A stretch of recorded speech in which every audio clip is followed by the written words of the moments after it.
That's not true. The aliens did not demand things. You gotta read the book eventually. Don't tell me too much. I know. I don't. Just I don't want to. Tell me why you liked it. Oh, I don't have the first one because I got it from the library. I'm excited to hear this one. You're doing good. I'm proud of you. Thank you. Welcome to our November wrap-up. I read some really different books this month. Some were turkeys, and some were the whipped cream on the pumpkin pie. Today we're kicking it off with summaries of what we read, and then we're going to go a little bit more in depth into the buddy read, more or less Maddy. After the summaries, we're guessing each other's best and worst reads of the month. Welcome to Espresso Shots and Epic Plots. I'm Genevieve. And I'm her mom, Diana. Grab your favorite beverage and let's talk about books.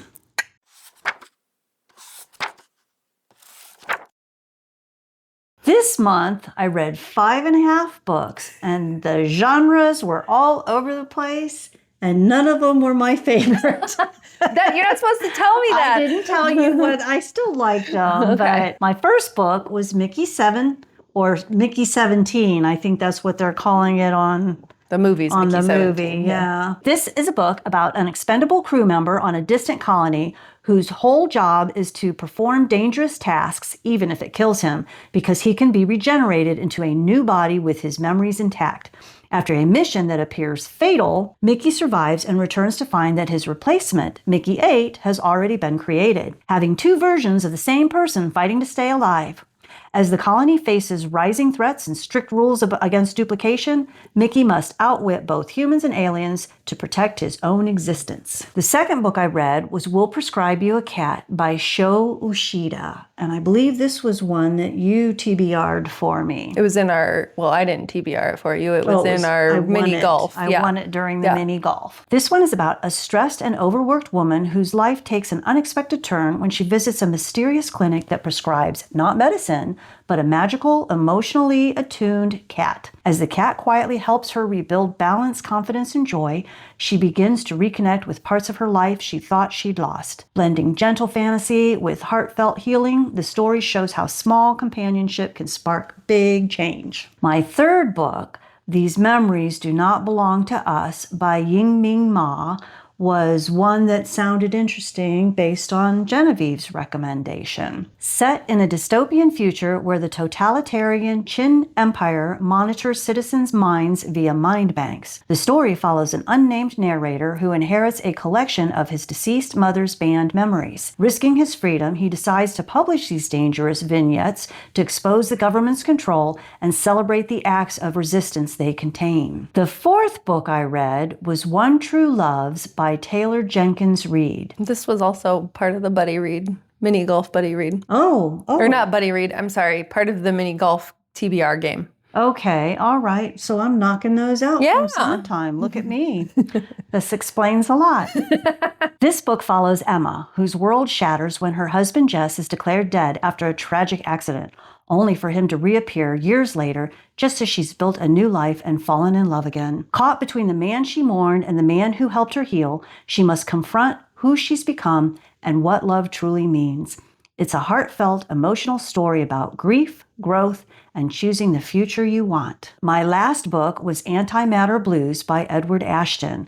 This is the second Mickey 7, where Mickey's story continues as he navigates life as an expendable on a fragile human colony, where a stolen antimatter bomb threatens the settlement's survival. When the colonists approach the sentient alien species and demand the return of the device, Mickey is forced into perilous negotiations that could destroy both sides. Filled with sharp humor, tension, and moral dilemmas, the book explores what it means to survive when every choice feels like a no-win scenario. So we had Mickey 7, the We'll Prescribe You a Cat, Taylor Jenkins Reid, One True Loves, These Memories Do Not Belong to Us, and the second Mickey 7, Antimatter Blues. Okay. I'm gonna assume that you really liked Mickey 7 because I don't know why you would read the next one if you didn't like that one. I actually thought it was another Murderbot series. Oh, I'm gonna guess that was your favorite, and I'm gonna guess that These Memories Do Not Belong to You was your least favorite because I was more surprised by it than anything. I was reading it as like an arc. I was not expecting anything. I don't know that you would like a bunch of short vignettes that don't really make a cohesive story. That's my guess. That's probably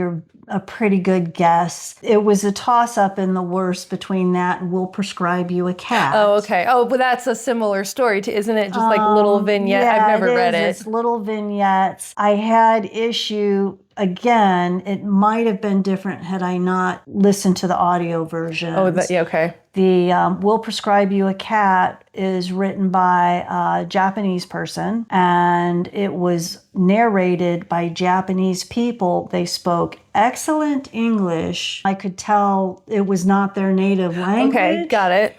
And sometimes I've noticed the letters that are not native to them, like L's and R's, they do different things to mimic the sound, but the inflection is off. Okay, that makes sense. We'll Prescribe You a Cat. I felt like I was listening to a badly dubbed cartoon. Okay. And the story was really pretty silly. Do you think if you would have eyeball read it, it might have had to come across differently? I don't even know if I would have finished it had I been eyeball reading it. It was a quickie listen, and I was busy doing other things as usual. And then followed up by These Memories Do Not Belong to Us. I don't know. I just didn't. I plowed through because you said, oh, you got to the point where the light bulb switched on, and I never... No, there was no light bulb. For me, it was when I was done with it, I didn't know if I liked it, but I realized that if somebody had come across a historical reference of different memories from people, it wouldn't make sense like that. It would just be a bunch of random memories, like in these little vignettes. There was no overarching story because it goes back in time a lot. Like it goes in the future and then the past and then the present. People seem to be really happy with their empire. They had healthcare, they had jobs, they had homes. I think some of the people were, but I think the stories... Well, if you weren't of Chinese descent, I thought it was interesting because Americans were sort of the lower class of the people. No, but I think the stories, the vignettes were from people that were not happy with it. They were surrounded by other people that were happy with it, but all the little vignettes were from people that were trying to rebel against it and weren't happy with it. Right. There's no like overarching plot. Right. It's like little vignettes of people's memories, basically. And I found it interesting because in Mickey 7, they talk a lot about how he has to download his memories and then they bio-reprint him and upload the memories into the new body. So 2 books were addressing this idea of taking what's in somebody's brain. The neat thing that I found about These Memories Do Not Belong to Us is the idea that you didn't have to do anything or go anywhere. If you wanted to learn to be an engineer, they just pumped in engineering memories into your... And people would create these vignettes and sell them for you to buy. So I thought that was very like VR. Did I get the best one correct? Yes, you did get the So what did you like about? Oh, it was so thought-provoking because this idea of never dying is what prompted Mickey to just be okay with volunteering for this position. Okay. And yet the person who was signing him up was like, are you really going into this with your eyes wide open? It made you think a lot about your thoughts and how you would treat somebody that would essentially never die. See, you asked me one time why I like reading all this fantasy. That is what I like about fantasy and sci-fi is it's a world where your like morals and truths maybe really are put at like what would I do in this situation. Yeah, I can see that. I mean, I don't dislike reading fantasy. Yeah. I've read a fair amount. Yeah. But this one, a lot like Murderbot, the value of a human being was touched upon, and I just thought that I found, and it's written again like Murderbot where Mickey's got this sense of humor. Yeah, he's kind of snarky and he doesn't care because so what, they can reprint him. Right, yeah. Good job job. Yeah, I thought that would be easy. I would like to talk briefly about One True Loves. Oh, yeah. Sure, her writing style is good and entertaining.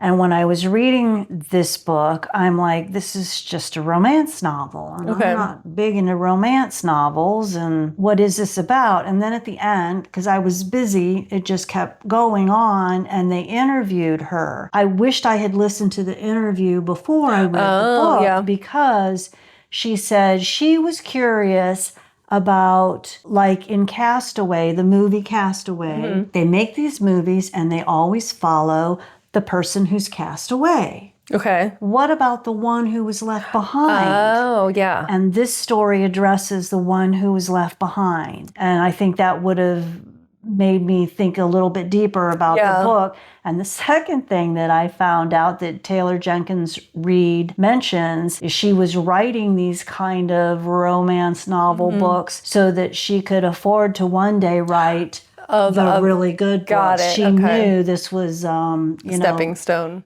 I read 6 books and a short story collection this month. I know I did. I was pretty impressed with myself. I actually had started this first book in October and then didn't finish it until November, so that's why I'm including it in here. The Secret of Secrets by Dan Brown. This is the 6th book, the newest book in the Robert Langdon series. Harvard symbologist Robert Langdon races through Prague after his new love interest, noetic scientist Catherine Solomon, disappears amid a brutal murder and the theft of her manuscript containing groundbreaking, world-changing secrets about human consciousness.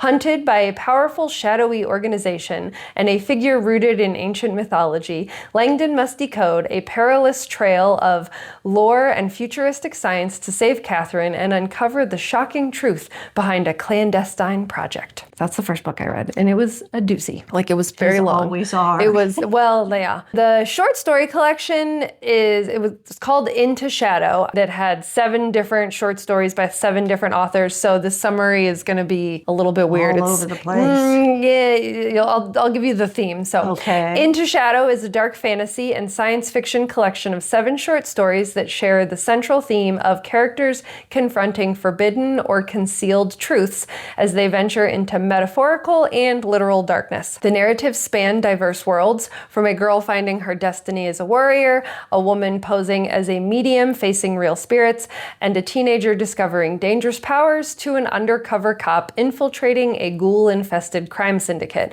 all challenging the boundaries of their knowledge and the shadows that threaten to consume them. Were the short stories, they were similar? No. Not at all. They had a theme. Their theme, I think what happens is this was an Amazon, like it was free on Amazon Prime, and they were like, write us a short story with this theme. They did their own style. And I knew 3 or 4 of the authors, and then the others were new to me, but I read them all. Then I read A Teller of Small Fortunes by Julie Leong. This is one of my pretty books. I finally read another one of my Fairy Loot books. This is not what the cover looks like. This was one of the mini golf TBR books. Wandering fortune teller Tao, who only practices small divinations to avoid dire consequences, is reluctantly recruited by a former mercenary and a retired thief to help them search for a missing child. As Tao travels with this unlikely found family of companions and a baker, she must also contend with the past she fled, which threatens to catch up with her and force her to risk everything for her new life. Then I read Babel by R.F. Kuang, which I think was also part of the mini golf TBR, but it's also one I've really been wanting to get to. Orphaned Chinese immigrant Robin Swift is brought to Oxford to study languages at the Royal Institute of Translation,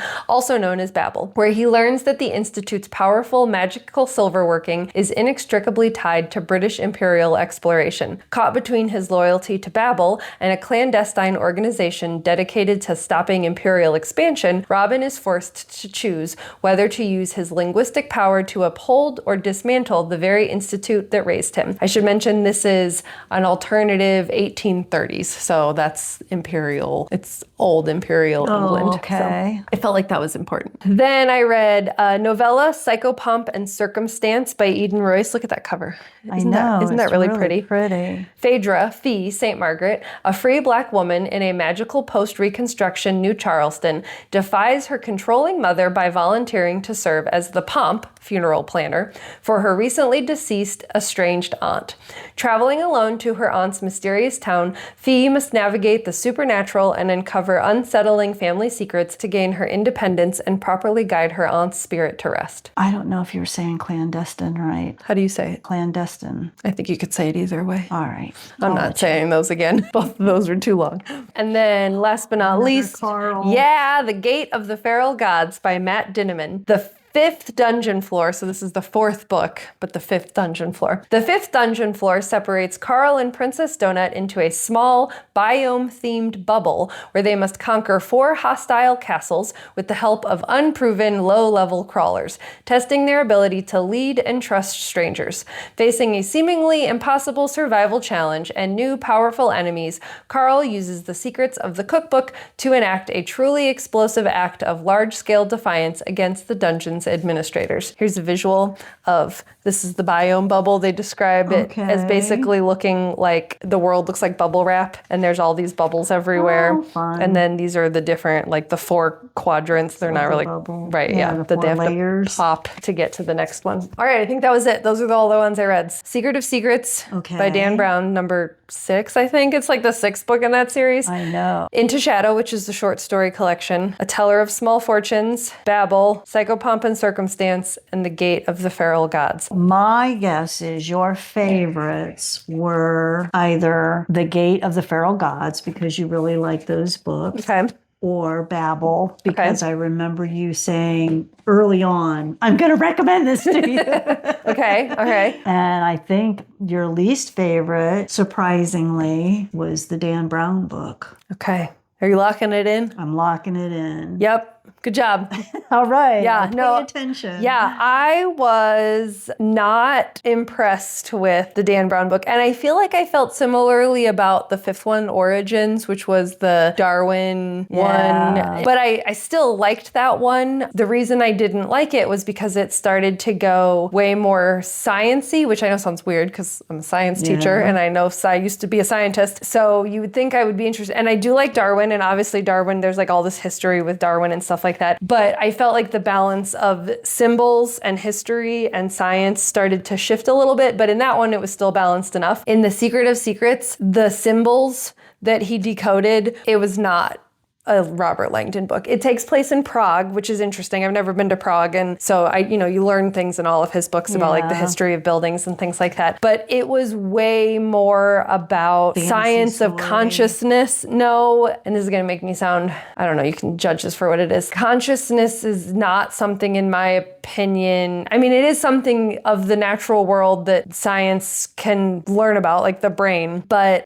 if it all is indeed in the brain. Right. Well, that's one of the big questions in this. I mean, the location of consciousness. To me, that's like when scientists were trying to find the location of the soul and how much does the soul weigh. And at some point, there are things that science can study, and then there's things that theology and social sciences study, and both are important. Like there's nothing, like they both need to be studied. They both have, social implications. The way the book is written, it makes it sound like natural scientists, like life science, physical science, earth science, are trying to study consciousness, which is not something, in my opinion, that can be studied that way. That's why psychology and social sciences are a different branch of science. Yeah, I see what you're saying. You get what I'm saying? Yeah, you can't say... Right. I know that something we are trying to do is to be able to download consciousness and know where consciousness is so we can store it. And I read 2 books. Yeah, exactly. And so I don't know, maybe I'll be proven wrong in the future. But anyway, back to my whole issue with it was he's a symbolic, like I like to know the history and him solving puzzles of, like as much as I like science, that's not why I read his books. That's why I read books like Dark Matter, like Blake Crouch books, and Project Hail Mary, like those books are Andy Weir books, like that's a different branch of science. I like learning about the history stuff in interesting and engaging things, and so when I read those books, that's what I want, and that's not And that's why you what liked it was. Babel, isn't it? Yeah, so Babel I loved. This is a very controversial book. A lot of people, this is my first R.F. Kuang book. She just had a new one come out called The Catabasis.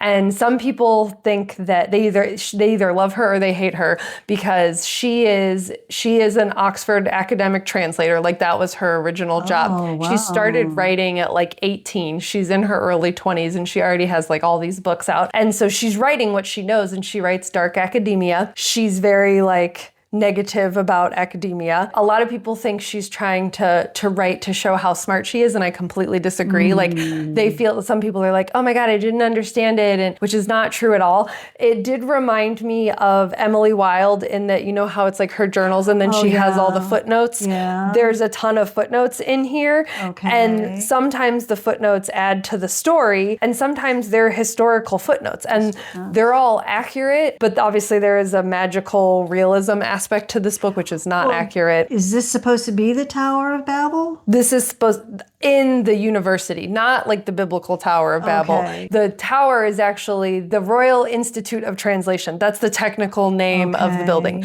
People call it the Tower of Babel, and they call the scholars that study there babblers. You know, the same way, you know, buildings get nicknames and stuff. So it doesn't really reflect on the theological... No, it's just supposed to be, it's people studying translation. So the idea in the world is that when we translate words from Chinese to English, there is an aspect of that word that is lost. So I agree with that. and when you engrave silver bars with both words and you say them with the right meaning, that lost translation is turned into magic.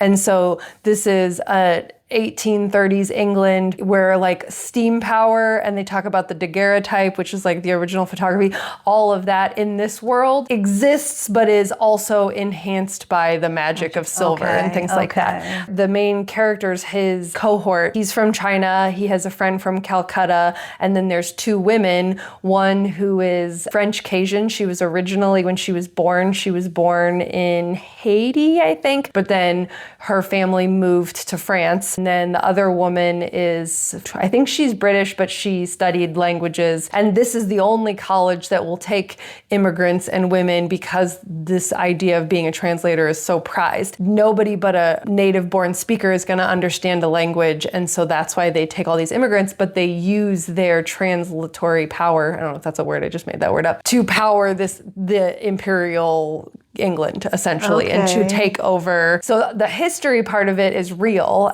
but it's just the magic of how it happened is not real. And it's a standalone, and I did not feel like I needed to do a bunch of background research. I did not feel like she was talking down to me. There's a story in there, you know, you feel for the characters and stuff like that. Okay. So yeah. You want to explain about how we ended up with More or Less Maddy? We chose More or Less Maddy as our buddy read from our mini golf. We each had a book that we were going to read. You won the whole. That's how we ended up with it. Okay.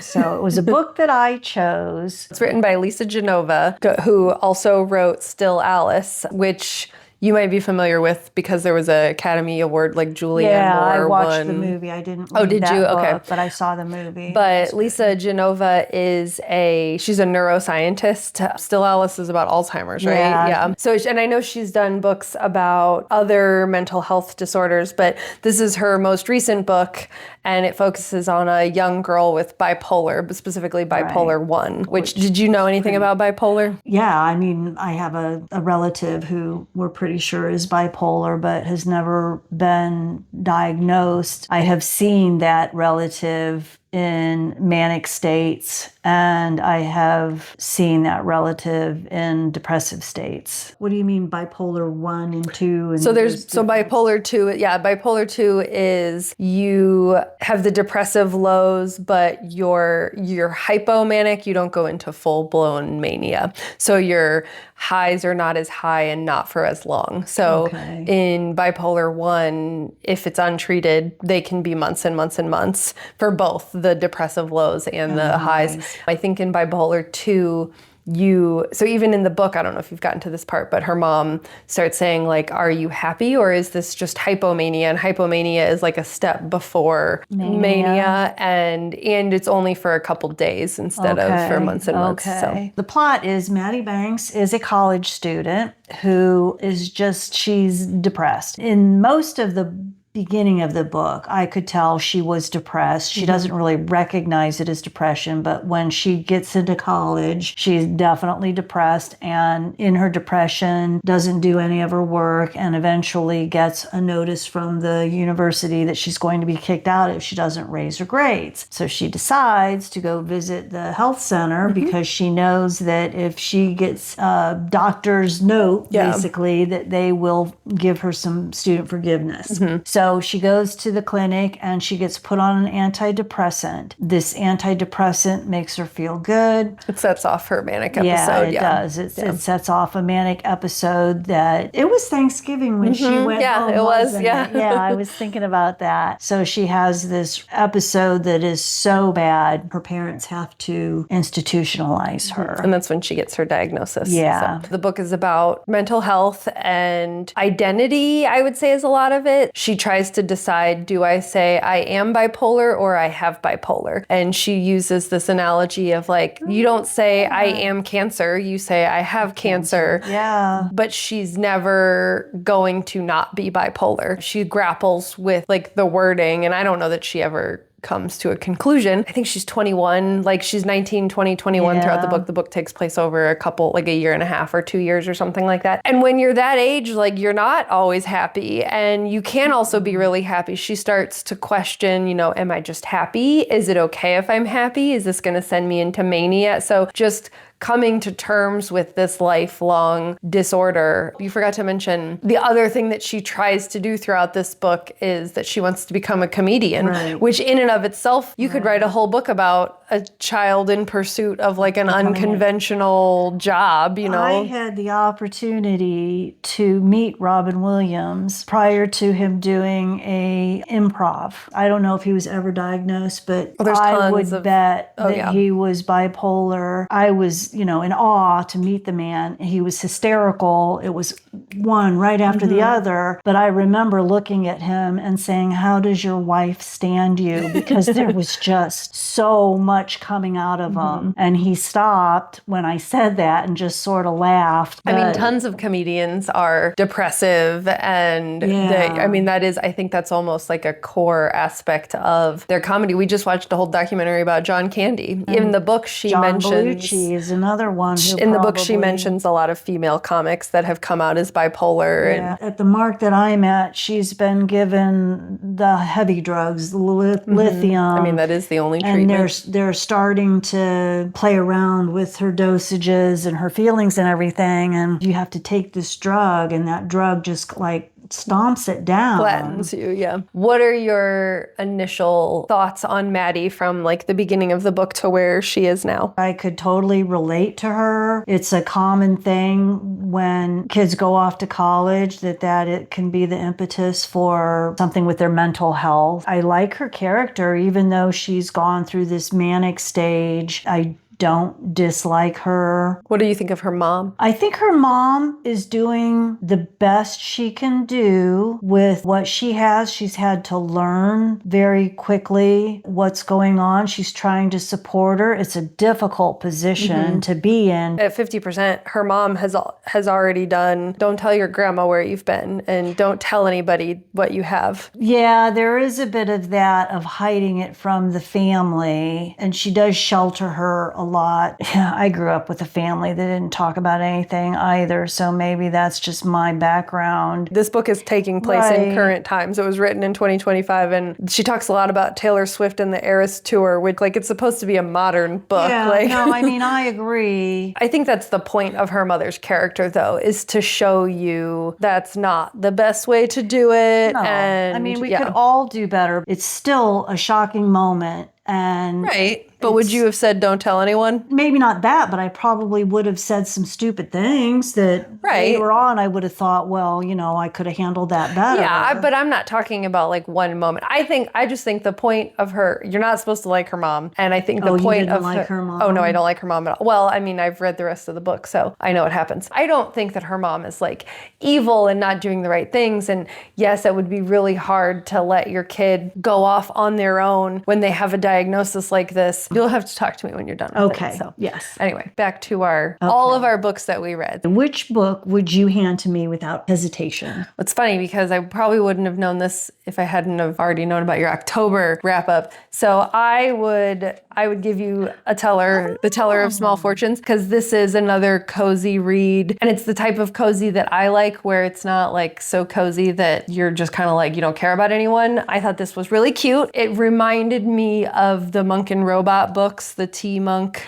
Oh, yeah. I mean, there's no robots in this. And then also a little bit of like the Legends and Lattes, like it's in that type of cozy vibe. I like those. And there's enough mystery and plot that because sometimes cozy books are so cozy that I don't even care about. Right. Like I'm like, this is not a big deal. Yeah, right, exactly. It's too cozy. Like I need something to keep me reading. And this definitely kept me reading. The audio was really good. It's a good length. It's not like too long. They always make these look bigger than they really are. I think like if you bought the pages. Yeah, if you bought the paperback version of this book, it would not look this big. So you should check this one out. And the author, Julie Leong, is coming out with another book, I think in 2026.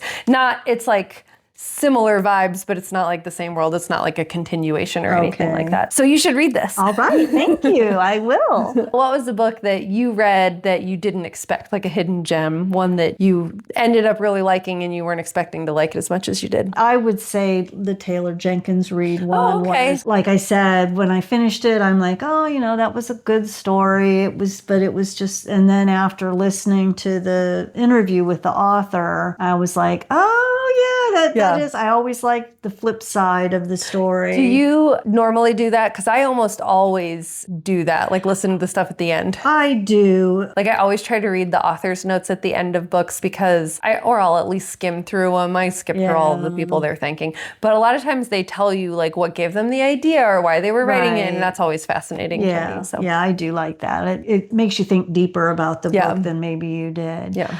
All right, which character did you have that was most punchable?